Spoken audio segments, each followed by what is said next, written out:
Bonjour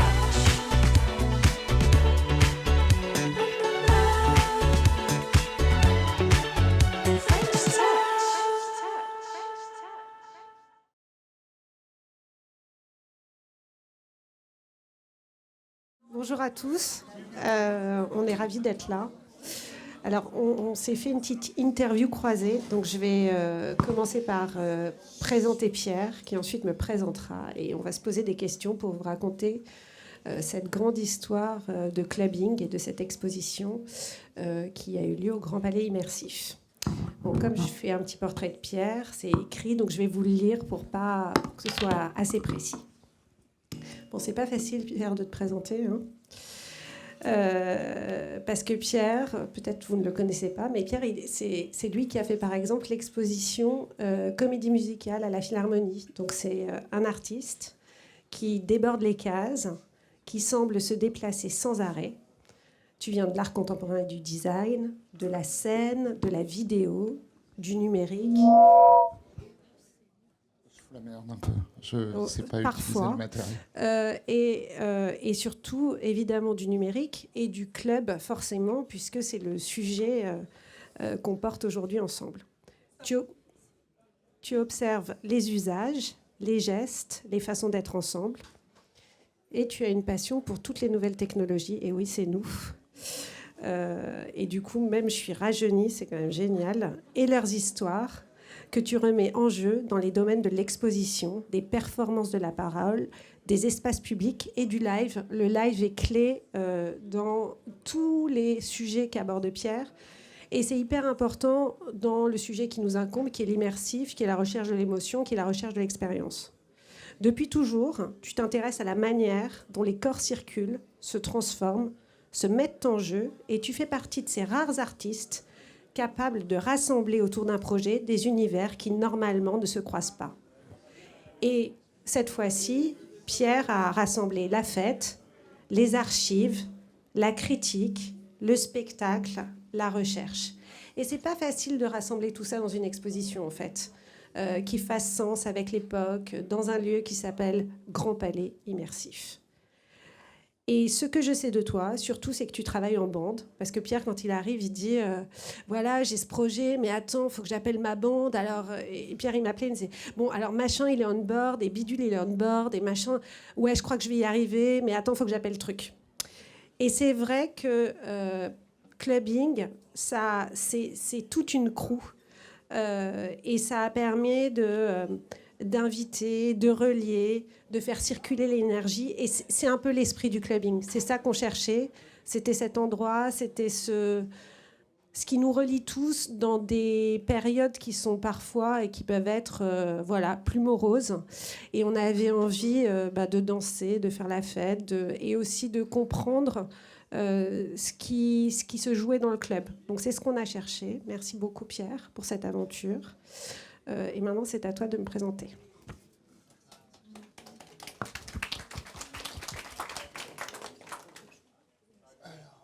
Excusez-moi. Alors j'ai droit que aller à l'endroit, aller à l'envers. C'est compliqué. Oui, d'habitude je fais plutôt des zigzags. J'adore l'interactivité pour ça. Parce qu'on peut aller n'importe où, on peut mettre beaucoup de choses, on peut mettre des liens entre les choses, des fois même aléatoirement, voilà, même souvent, et travailler avec beaucoup de choses. Alors moi je connaissais pas Delphine. Moi je suis très méfiant. Enfin, je suis très méfiant, c'est pas vrai en fait, j'aime bien parler à tout le monde, mais quand il s'agit de travailler sur quelque chose, je suis très inquiet voilà, de savoir avec qui. Delphine m'a appelé, j'étais au Japon, je finissais un film à la Villa Kujayama, et elle m'a dit, ou elle m'a fait dire plutôt, vous avez un projet que j'ai déjà imaginé pour le Grand Palais Immersif, pour l'équipe précédente, et puis souvent les projets, ça dort, voilà, on est à fond, et puis tout d'un coup, hop, ça passe je sais pas où, au dortoir. Et donc on s'est rencontrés, et ça a matché. J'ai trouvé qu'elle était comme elle est là, en fait. C'est-à-dire qu'elle n'est pas différente. souriante. Bon, pas tout le temps, hein, souriante, mais j'ai trouvé généreuse de son temps, même si elle est hyper blindée de rendez-vous avec toutes les activités qu'elle a. Du coup, je remercie cet événement de nous réunir. Sinon, on n'y arriverait pas. Et en fait, pour finir, oui, la chose qui est importante, justement, c'est qu'elle fait confiance. En fait, c'est ça la question. Quand on fait de la création, on est obligé de travailler avec des gens qui font confiance, parce que c'est un risque. On ne sait pas ce que ça va donner. Enfin, moi, c'est ce que j'aime. On ne sait pas ce que ça va donner. Et on a besoin aussi de conversation. Enfin, moi, peut-être à cause, je crois que ma fille dirait que c'est mon signe zodiacal. Mais converser pour produire. Ton signe maintenant. On peut pas. Bah, je ne le sais pas bien, mais je pense que ça doit être cancer, ascendant cancer, c'est-à-dire double peine. Et du coup, moi j'ai besoin de discuter. Et effectivement, si j'avais à définir Delphine, je pense que c'est une des meilleures directrices artistiques que j'ai rencontrées, ou productrices, dans le fait de savoir accompagner quelqu'un, de la fois de prendre le risque, de laisser faire, et en même temps d'être toujours à côté, et aussi de rebondir. Ce qui est très rare, et sans jamais être hyper flippé. Voilà. Et de se dire, parce qu'on devrait avoir peur, en fait. Surtout sur un projet comme ça, on va vous raconter qu'un projet très très rapide, où effectivement le projet existait, mais entre le projet et sa réalisation, il y a un monde, quoi. Parce que surtout, il y a des difficultés. Donc moi, elle fait partie de mon top 5, je crois que j'ai calculé, puis j'ai que 5 doigts, des meilleures personnes avec qui j'ai travaillé. Voilà. Je te remercie. Merci Pierre. C'est à toi de me poser une question. Laquelle? Tu te rappelles laquelle? Ouais. Alors, la question que tu dois me poser... C'est Delphine qui a fait les questions et moi j'ai fait les images. Alors, ce qui m'amène à te poser, Delphine, la première question. Le Grand Palais Immersif, ce n'est pas un musée classique. Et non, ce n'est pas un musée classique. Oui, alors, en fait, je disais, c'est quoi d'ailleurs? Qu'est-ce que c'est que cet objet? C'est à moi de répondre. Mais dans la façon dont j'avais posé la question, théoriquement, je trouve plus...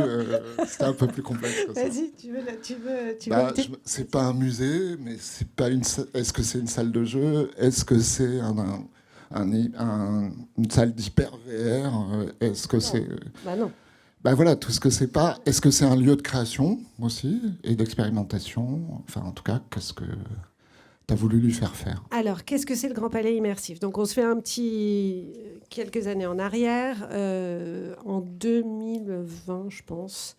Grand Palais RMN, la Banque des Territoires, Vinci décide de créer un lieu qui puisse promouvoir toutes les initiatives de l'immersif français. Et c'est super. Donc, il commence avec...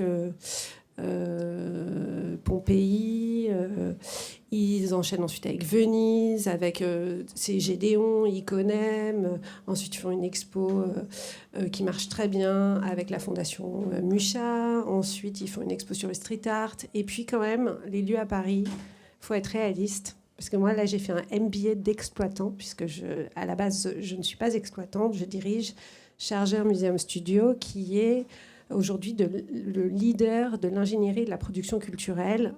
In a nutshell, on fait des musées dans le monde entier. On fait toute la chaîne de services au musée, du master plan, en passant par le contenu, jusqu'à la scénographie, à la construction, et au touring exhibition, et par les boutiques. Donc on est 400, on est dans le monde entier. Et puis un jour... on m'appelle et on me dit, voilà, peut-être le Grand Palais Immersif va fermer. Est-ce que vous pouvez le reprendre, vous, Chargeur, et monter au capital? Donc nous sommes on signe cette aventure en août 24 pour une ouverture d'une nouvelle ligne éditoriale en novembre 24. Donc on a commencé avec Miguel Chevalier, qui a eu cette carte blanche autour d'une exposition qui s'appelle Pixel, Je ne sais pas si vous connaissez Miguel, c'est un artiste du numérique, c'est hyper interactif, c'est chouette parce qu'il a un monde à la fois avant-gardiste et hyper connecté aux gens, donc ça faisait vraiment sens et c'est un super succès. Et on est très content, et à la même époque, il faut continuer du coup de programmer, et là on a ce projet qui arrive, dont Charles Carcopino, le directeur artistique du lieu, me parle et me dit, il y a Pierre Giner qui a un super projet, mais qui est Pierre Giner que je connaissais, je n'avais pas fait le lien avec comédie musicale, et on se rencontre, et ce que Pierre vous a raconté. Et nous, notre enjeu dans ce lieu, c'était à la fois de faire un immersif qui ait du sens, de donner à voir des artistes qui sont... ce qui était super avec Miguel, c'est que c'était à la fois du numérique et du physique. Donc on voyait 20 ans... 20 ans de travail à réfléchir au numérique jusqu'à aujourd'hui l'intelligence artificielle, et comment les spectateurs, comment les visiteurs jouaient avec ça, avec Thomas Roussel qui avait travaillé avec lui sur tout le son, et c'était vraiment incroyable. Et Pierre arrivait avec ce projet qui était intéressant parce que c'était l'idée de créer une expérience autour du clubbing, à la fois narrative, anthropologique et expérientielle. Et c'était ça qu'on avait envie de faire dans ce lieu, c'est-à-dire mêler une ligne éditoriale innovante avec des choses qu'on n'a pas vues, avec des objets étonnants, qui à chaque fois on se dit on va aller dans ce lieu et on va voir un truc qu'on n'aura pas vu ailleurs. C'est ça qu'on cherche. Et c'est là-dessus qu'on s'est rencontrés. Et du coup, c'était très chouette. Et c'était très bien. Et Pierre, comment t'es venu, puisque maintenant c'est à moi de lui poser une question, puisque c'est une interview croisée, comment t'es venue cette idée du clubbing? J'ai oublié de montrer la vidéo précédente. C'est pas grave, on va rattraper. Cette idée, elle m'est venue parce qu'elle est présente dans mon travail, dans ma vie depuis longtemps.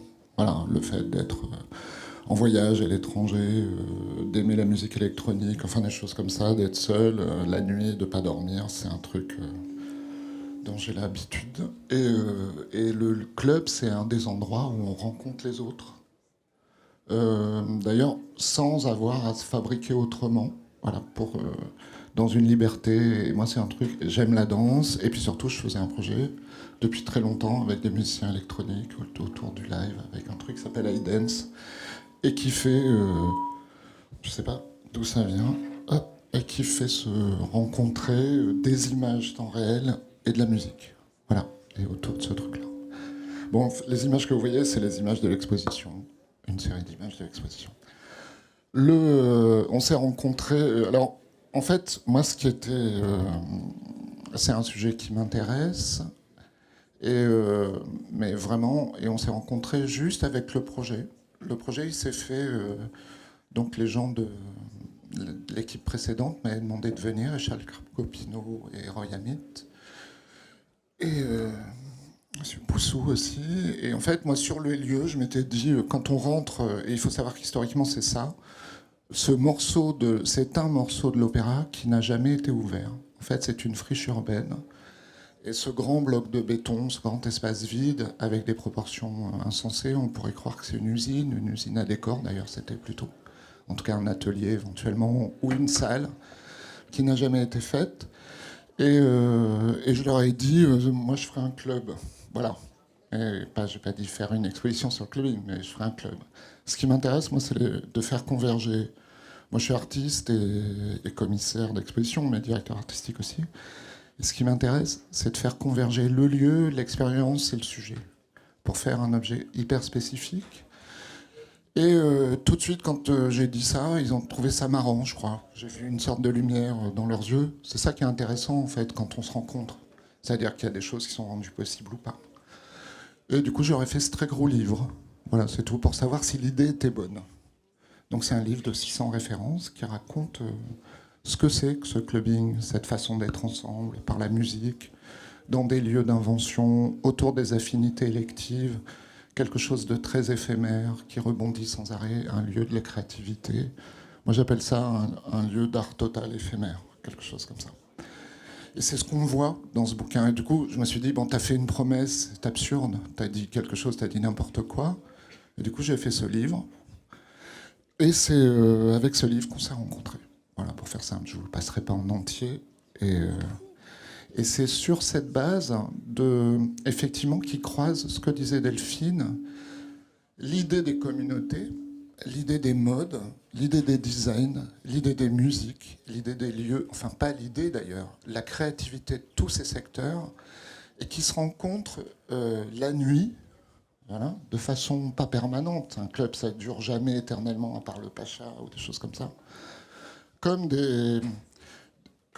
une sorte de catalyse, c'est tout. Et ce qui m'intéressait, c'était effectivement pour commencer de l'ouvrir et de voir si cet éblouissement, cette créativité tout azimut existait vraiment.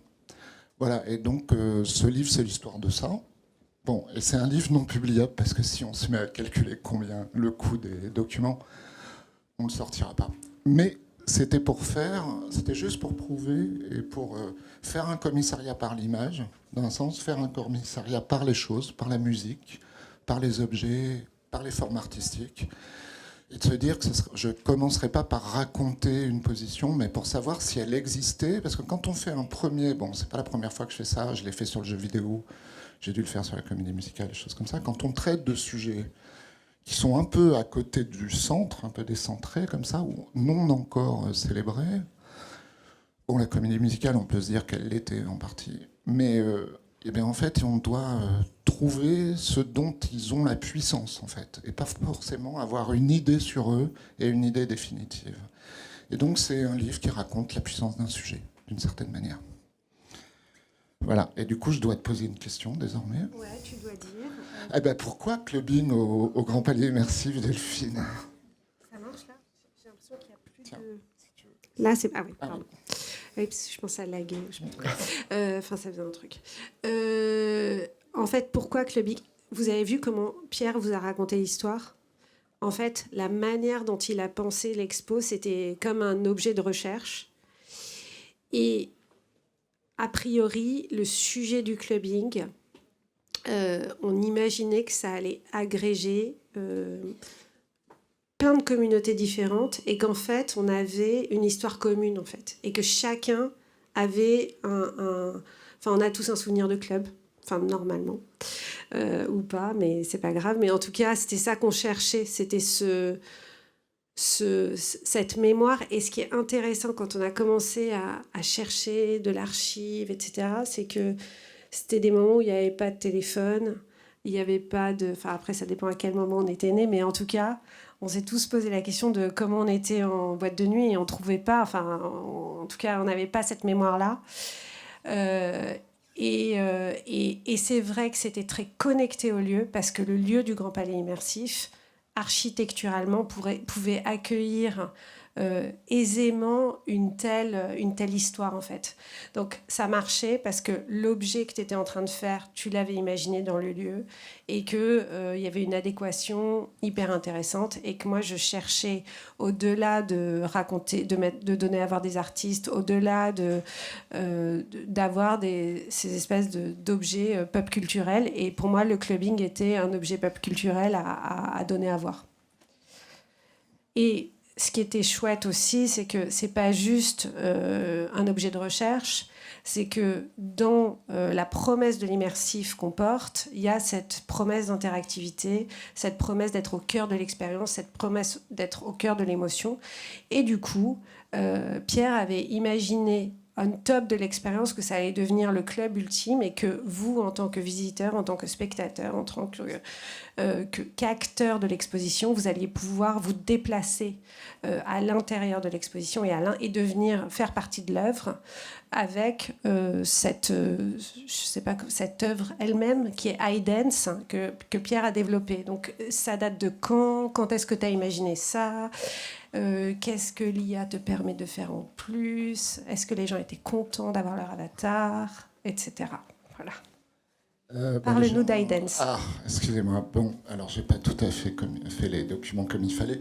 iDance, c'est une forme que j'ai imaginée à la demande d'un autre très bon directeur artistique qui s'appelle Michel Mallard, qui dirigeait la partie photo du festival de hier, il y a très longtemps, en 2004, qui s'occupait de mode et qui était un truc pour célébrer de la mode ou un festival, un objet festif, et c'est juste des personnages 3D qui dansent, dessinés à l'origine par des stylistes. Il n'y a pas meilleur dessinateur que de personnages que des stylistes. Ils font des Mickey finalement. Mais des Mickey élégants, des Mickey un peu différents, enfin, quand ils inventent des personnages, des silhouettes. Et c'est un truc qui s'est réinventé régulièrement et qui est un objet live diffusé dans l'espace public ou pas, et avec des DJ à l'intérieur qui viennent le faire jouer, c'est tout. Et puis ça s'est transformé, ça a suivi sur 20 ans les technologies, c'est-à-dire que c'est devenu de plus en plus décrit, de plus en plus rapide, de plus en plus interactif aussi, avec le public. Et il y a quelques années, pas très longtemps, il y a 4 ans je crois, j'en ai fait une autre version où, parce qu'en fait c'est amusant les technologies, c'est-à-dire qu'elles se périment et elles se renouvellent aussi. Et du coup, il y a des entrées nouvelles, c'est-à-dire que le programme était mort, et il fallait le réinventer. Et du coup, on l'a réinventé en se disant, au lieu de faire dessiner, les gens vont se faire scanner, ça fera tout de suite les personnages. Et on l'a fait ça pour la scène nationale de Bonlieu, qui est la meilleure scène en France pour la danse contemporaine. Et du coup, on a rescanné de la danse qu'avec des créateurs contemporains. Bon, moi, ce qui m'intéresse, c'est produire des objets qui sont des relectures de technologies, mais qu'avec du contenu. C'est-à-dire, c'est un player de danse, en fait, où vous pouvez danser.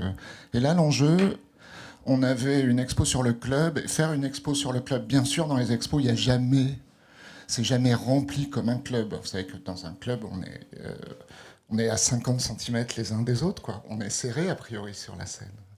Alors que là, ça ne serait pas possible. Et je me suis dit, il faudra que les gens... Il y aura une façon de ne pas être seul. Ce sera qu'il y ait leur image, comme s'ils s'habillaient pour sortir, en fait. Alors, un secret, il faut qu'il n'y en a pas un. Donc les gens, 80% des gens font leur avatar. Et 95% des hommes se font en femmes. Enfin, c'est juste un truc. C'est pas une étude hyper scientifique, mais il y a un truc qui existe quand même. C'est frappant. Un autre truc amusant, c'est que c'est les filles qui dansent elles-mêmes, hein, sans avoir besoin de se voir danser, et que les garçons ne le font pas. Bon, c'est pas non plus une grosse découverte, c'est juste des confirmations. Et l'enjeu, c'est justement, donc on a fait une appli, et avec Maroussia Rebec, comme si on... Ah, il y a la fin de mon truc, on va voir ce qu'il y a sur mon iPhone. On a fait une appli comme si un vestiaire, tout simplement, qui était pour s'habiller. Et donc c'est des applis qui existent désormais pour le... Et on a utilisé une techno qui est massive, c'est-à-dire que pour le métaverse, juste en la relooking et en la scénarisant par de la mode. Et dedans, vous vous habillez, vous vous reformez, vous produisez un avatar. Et c'est ça que vous affichez dans des expériences très grand format, avec du DJ quand il y en a, sur de la musique, et vraiment en temps réel. Et bon, moi j'avoue que c'est... Alors, c'est là aussi où je remercie Delphine de considérer ce lieu comme un lieu d'expérimentation. C'est-à-dire qu'on a expérimenté ce que c'était que l'immersif autrement avec du contenu, mais aussi quelles expériences on pouvait faire, et qui sont des expériences d'habitude qui sont mineures. C'est-à-dire même, je pense avant elle, ce lieu, jouer la question de l'interactif, de l'immersif, enfin en tout cas avec le public, comme un objet secondaire à côté du contenu, alors que nous, on a essayé de tout faire en même temps. Et je pense qu'on a en commun ce goût du tout, c'est-à-dire d'être très large, de voir comment on pourrait faire plus de choses, ou tout mettre ensemble un peu. Voilà, c'est tout. Je pense que ça répond. Ça répond hyper bien. Très bien. Et du coup, donc la question suivante que tu dois me poser, puisque c'est à moi. Mais je... Mais alors, ouais, elle a été formulée comment, la question? Je sais pas, c'est toi qui l'as formulée. Donc les nouvelles audiences. On parle beaucoup des nouveaux publics, des data, des usages numériques, Delphine. Comment tu vois évoluer ces attentes, toi? Donc, plusieurs choses. On est en train de déborder. 70% des adultes ne vont pas au musée. Donc il faut quand même trouver des moyens, enfin on n'est pas obligé, hein, mais pour les institutions culturelles, faire venir les grands au musée, c'est important. Et sans doute, alors je ne sais pas si clubbing est une réponse, mais les enjeux du numérique, les enjeux des nouvelles médiations, les enjeux de la VR, par exemple au musée d'Orsay, les impressionnistes en VR ont permis d'avoir... Les gens qui ont fait la VR sur les impressionnistes, c'était 80% de nouveaux visiteurs, ils n'avaient jamais mis les pieds au musée d'Orsay. Donc c'est des sujets qui deviennent clés et qu'il faut en tout cas adresser. Nous, on fait beaucoup de musées dans le monde entier et dans des endroits où il n'y avait pas de musée. Donc en fait, ils peuvent pas... Si on fait des musées sans penser aux audiences et à des enfants qui n'allaient pas dans les musées petits, ça va être difficile pour eux de regarder des artefacts, de regarder des objets sans qu'on raconte l'histoire augmentée de ces objets. En revanche, on peut se poser la question du tout numérique, du tout immersif. Et là, on voit, et j'étais au musée de l'Armée, je discutais avec le directeur du musée de l'Armée qui, du coup, passait tous les jours, il va voir 4 visiteurs et il demande le top 5 des objets. Donc, et lui, il dit, non, mais l'objet, il est au cœur. On a envie de voir le sabre de Napoléon. Et donc, je pense quand même que dans ce sujet des audiences, l'immersif, la médiation fait sens, mais que l'artefact, la vérité du musée est essentielle. Et ce qu'on nous demande, puisque nous, dans le modèle du Grand Palais immersif, il y a évidemment le lieu, mais il y a surtout l'export de nos expositions, qui fait partie des nouveaux modèles aujourd'hui de profitabilité et de rentabilité des espaces culturels.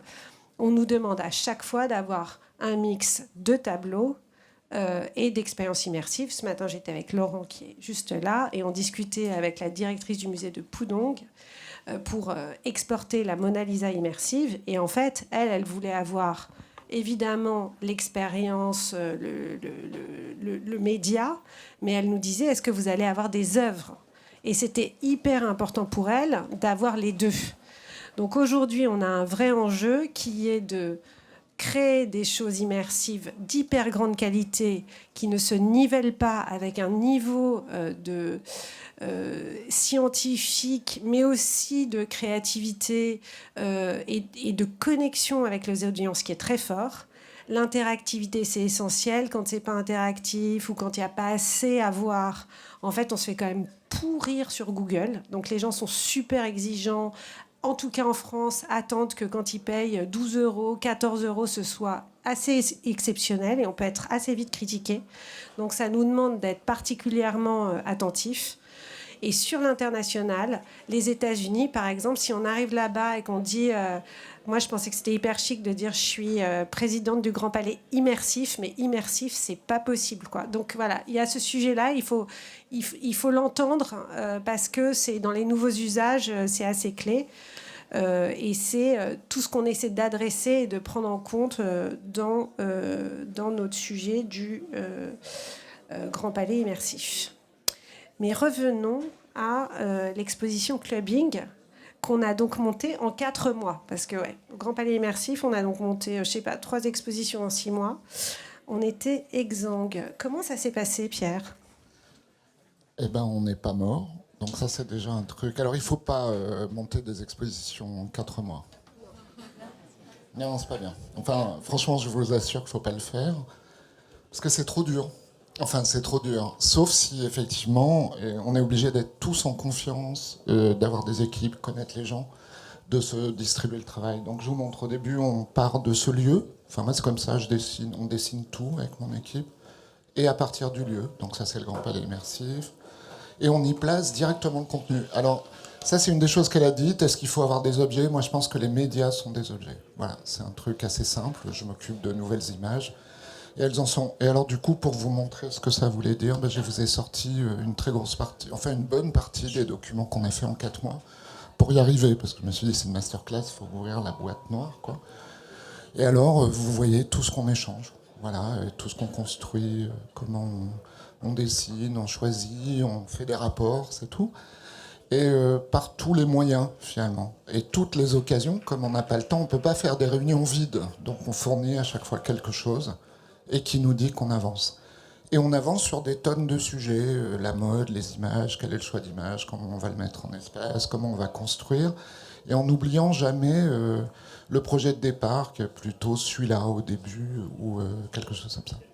Et on ne le fait pas que par des images ou des PDF, hein, mais vous allez voir après. Et en fait, on se pose toutes les questions, à quoi ça pourrait ressembler. Et la chose très bizarre, c'est que, enfin moi c'est toujours ce qui m'étonne, c'est qu'à la fin, on a ce qu'on imaginait au début, donc on continue avec du motion parce qu'on est obligé, voilà, de faire du mouvement à l'échelle de l'écran, parce qu'il y a un très grand écran, je ne sais plus combien il fait de haut et de large, je crois 12 mètres de haut dans ça, et je ne sais plus de large. Et on dessine donc des signes, mais aussi du graphisme d'abord. Ah oui, moi je commence par le graphisme avec l'équipe de gens avec qui je travaille, qui s'appelle Trafic.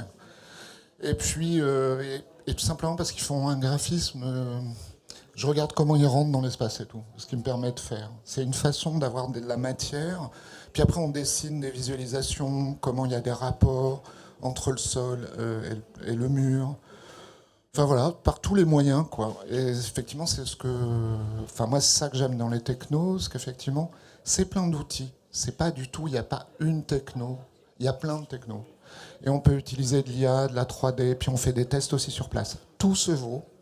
Le seul enjeu, c'est que ça converge, en fait. Et que ça aille ensemble. Et sachant que tout le monde, depuis l'endroit où il est, il faut que vous ayez un ingénieur du son, quelqu'un pour la lumière, j'espère que c'est ça. Voilà. Et vous, vous êtes obligé, enfin moi c'est mon rôle, c'est juste de se dire à quoi ça devrait ressembler et d'avoir confié des missions et chacun, quand il livre, ça rentre à des endroits. Alors je vous montre juste ce qu'on avait fait parce qu'on est obligé de communiquer, aller chercher de l'argent, parler à de la presse, enfin je sais pas quoi. Du coup on est obligé de simuler sans arrêt. Enfin, on simule d'ailleurs, on dit ça va être génial, c'est la première simulation. Hein. Et il faut trouver justement des manières de le faire où à la fois vous trouvez ça bien. Alors après, les gens ne savent pas forcément lire les images, ça c'est une autre question. Mais moi j'ai une équipe de gens, enfin et Delphine aussi, qui a fait, il faut le dire, un truc qui s'appelle Redlist, qui est un truc qui pour moi était important avant que je la connaisse, où la question des images est importante. C'est-à-dire que ça va être l'outil qu'on va avoir en commun, plutôt que d'écrire, de dire coûte que coûte. On va faire des images et dès qu'on fait une image, on y fait confiance. Et là, par exemple, c'est juste l'utilisation pour représenter une visite de technologies de jeux vidéo. Voilà. C'est hyper simple. Comme on a utilisé aussi de l'IA par moment pour savoir ce que ça nous proposait. Et puis de documents, enfin de combinatoires de documents.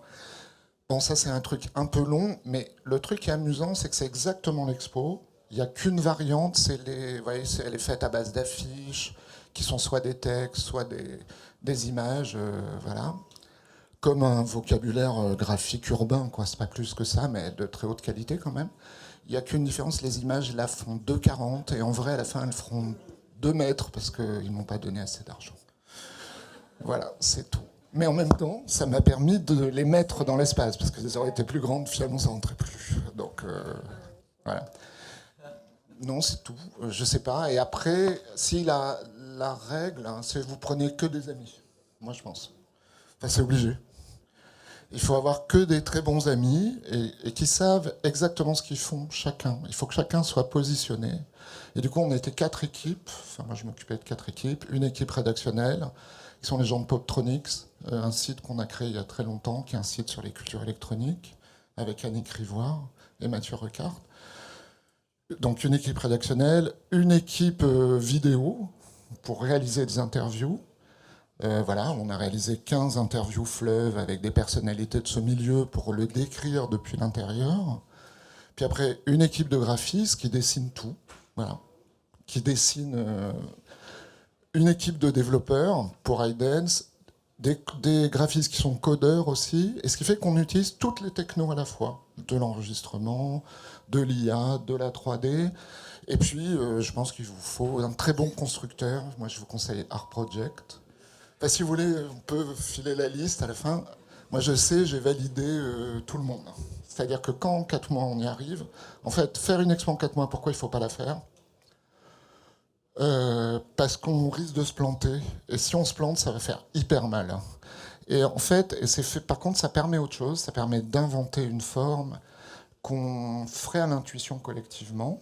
Enfin, c'est pas vrai à l'intuition, c'est-à-dire qu'on valide une intuition qu'on a au début, mais on la défonce en la faisant, en la réalisant, et on va jusqu'au bout de cette possibilité. Voilà. Je vous montre juste que c'est en vrai, mais alors très mal filmé, hein, avec mon iPhone. Bon, la question suivante pour avancer, parce qu'il ne nous reste plus beaucoup de temps, c'était sur l'enjeu scientifique de ce qu'on fait, mais on en a un peu parlé. C'est que ce sujet du clubbing, à un moment, il faut quand même qu'on ait un objet qui tienne. Enfin, l'intuition, c'est chouette, mais il y a un moment, il faut que tout ce qu'on a étudié, parce qu'en fait, vous avez vu que ça part d'un bouquin, mais c'est pas qu'on a une thèse faite depuis 10 ans. Donc, en fait, c'est donc, on a un objet qui est in progress. Donc, on agrège de la data, des infos, des interviews. Et en fait, tout ça, il y a un moment, ça apparaît, et c'est ce qui apparaît dans l'expo. Et c'est comme une anthropologie du club. Et il y avait plein d'infos qu'on aurait aimé avoir, qu'on ne trouvait pas. C'était la taille des clubs, les plans des clubs, parce qu'il y a plein de choses qui n'existent plus, parce qu'en fait, au départ, c'était dans un appart. Et puis le premier DJ, alors le premier DJ qu'on avait, en fait, le mec était... je sais plus... Il était... Ah, Patrick Vidal, tu veux dire? Non. Non, le premier DJ qu'on a dû virer. Non, c'est horrible. Ouais, le premier DJ qu'on a vu, qu'on avait dans notre travail, c'est un mec très connu, qui est le premier DJ référencé comme ça. Puis il est connu ailleurs aussi plus tard. Il s'appelle The Top of the Pops. Une émission, il s'occupe de cette émission qui a un succès fou aux États-Unis. Et puis, donc on fait un film que, si j'ai le temps, je vous montrerai. On va plus avoir le temps. Voilà, on n'aura pas le temps, c'est pas grave. Et en fait, il a 300 victimes sexuelles des enfants. Voilà, donc du coup, tout ça était dans le film, et puis au bout d'un moment, c'est l'objet qui avance, qui essaie d'être... et on le savait. Alors c'est ça le défaut du pas de temps, c'est qu'effectivement, il y a des erreurs qu'on peut faire qui vous passent sur la vue. Donc on a quand même un enjeu d'avoir à un moment cet objet qui tient, cet objet qui... et ça c'est hyper important, c'est un peu notre mapping, notre anthropologie de ce clubbing, de comment tout ça fonctionne en fait, en termes d'époque, en termes de lieu, en termes de musique, en termes de mode, en termes de communauté. Et c'est ce qu'on a essayé de faire, c'est cette anthropologie du clubbing qui en fait donne à voir des espaces de liberté, des espaces de création, des espaces de musique, voilà. Et c'est ça qu'on voit en fait.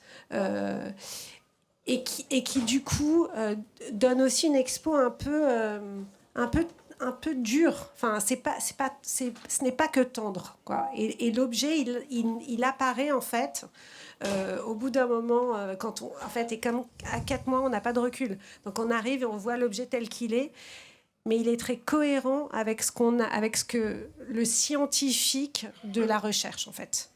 Et d'ailleurs, Pierre, comment as-tu choisi les experts qui nous ont aidés à travailler sur ce contenu ? C'est-à-dire...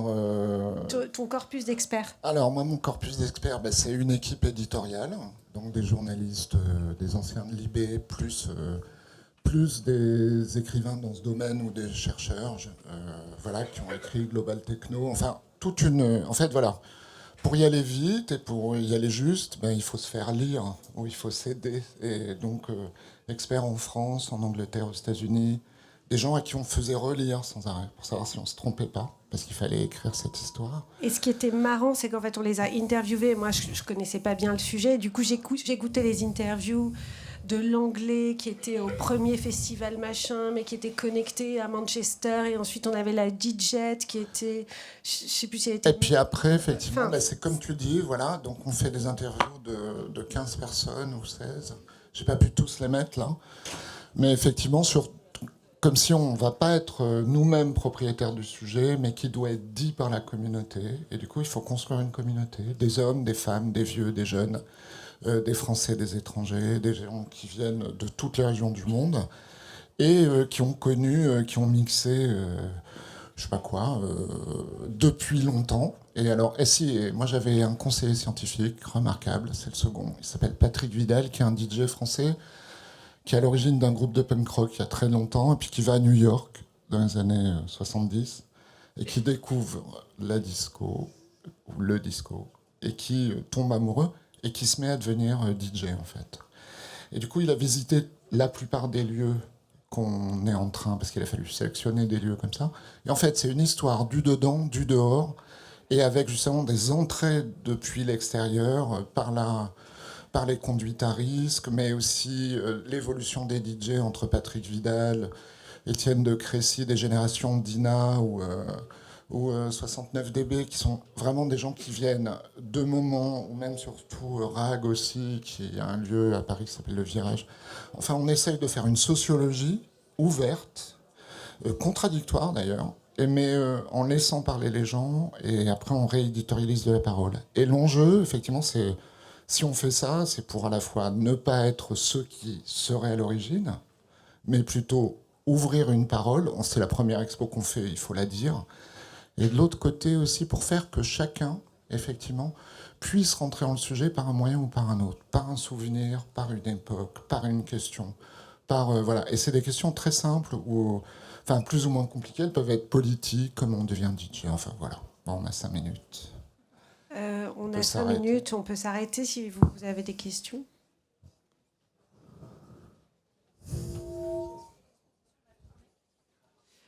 L'exposition va tourner, peut-être, je ne peux pas vous dire. Ah bah voilà, Laurent Dondé, Manchester ou Madrid, si c'est pas cool. Et d'autres, si vous avez des propositions, je suis à disposition.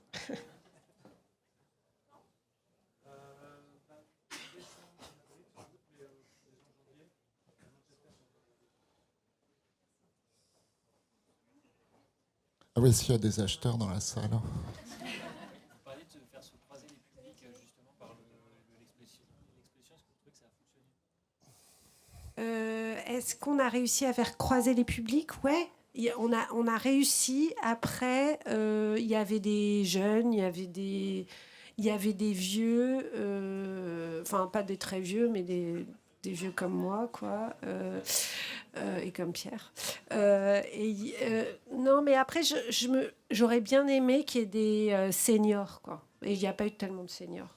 Voilà. Moi, j'en ai dans les images. En fait, oui, moi, ce qui m'a étonné, c'est que c'est un public que je connaissais pas dans les musées. C'est-à-dire, effectivement, assez jeune, et jusqu'à entre 17 et 50 ans. Et c'est assez étonnant. D'habitude, enfin, moi, j'ai participé à des réunions, je ne sais pas si c'est toujours le cas, hein, il y a quelques temps, au ministère de la Culture, en disant il y a tout un spectre des gens qui ne vont pas au musée, et là, par exemple, sur des jeunes gens qui ne vont pas forcément au musée, et qui ne connaissent pas cette culture, c'était assez étonnant. Et avec des médias difficiles, parce qu'effectivement, il y a des moniteurs sur lesquels il y a 30 heures de playlist à écouter, et des gens qui viennent les écouter.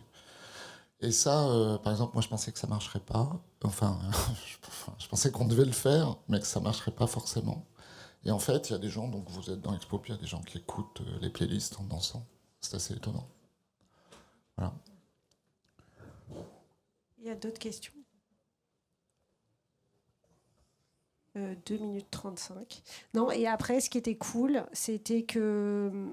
Bon, ce qui était chouette, c'est qu'on a créé ce catalogue, et qu'en fait, c'est pas tant qu'on l'a vendu dans l'expo, mais Flammarion nous a demandé de le distribuer. Donc en fait, il est sorti de l'exposition, donc on était assez heureux de ça, en fait, de le retrouver au Palais de Tokyo. Enfin, tout d'un coup, l'objet voyageait, et donc on était assez fiers. Et puis là où on était aussi assez heureux, c'est qu'il y a eu plein de moments assez chouettes. Il y a Hamid qui a fait son lancement d'album. Il y avait des DJ, il y avait des tables rondes. Donc voilà, ça ne s'est pas transformé en club. Et je pense heureusement, parce que même si c'était le vœu de tous, mais quand il y a eu le truc de Hamid, là, il y avait vraiment des teufeurs qui étaient bourré, et en fait un musée n'est pas fait pour être un club, donc finalement j'étais rassurée que ce ne soit pas un club, mais néanmoins c'était une super aventure. Merci Pierre,